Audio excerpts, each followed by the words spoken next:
আইসিসিতে ভারতের দাপট ছিল একচেটিয়া, তবে এবার আরও বেশি বেড়ে গেল।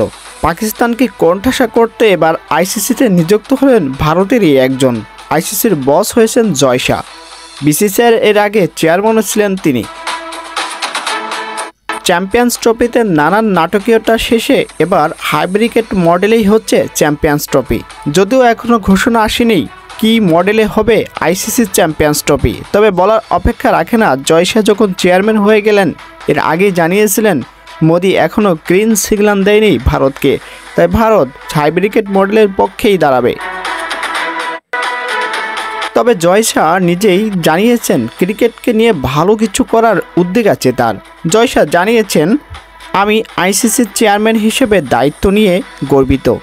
আমার উপর আস্থা রাখার জন্য আইসিসির সকল সদস্যদের প্রতি কৃতজ্ঞতা জানাচ্ছি। ক্রিকেটের একটা ভালো সময় আমি দায়িত্ব নিয়েছি। আমরা 2028 লস অ্যাঞ্জেলেস অলিম্পিকে অংশগ্রহণ করতে যাচ্ছি। অলিম্পিকে অংশগ্রহণ করে ক্রিকেটকে আরও বেশি জনপ্রিয় করতে চান তিনি। নারী ক্রিকেট প্রসঙ্গে তিনি বলেন, পুরুষদের ক্রিকেটের মতো বিভিন্ন ফরম্যাটে সমান জনপ্রিয়তা এবং নারী ক্রিকেটের পরিধি বাড়ানো এবং বড় চ্যালেঞ্জ।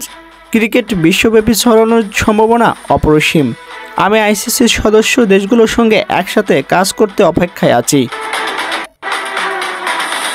দর্শক, জয় শাহ ক্রিকেটের উন্নয়নের জন্য কতটুকু ভূমিকা পালন করতে পারবে, নাকি রাজনৈতিক অস্থিরতা আরও বেশি বাড়াবে? যেভাবে একচেটিয়া সুযোগ নিচ্ছে ভারত, তা কি আরও বেশি বাড়তে পারে?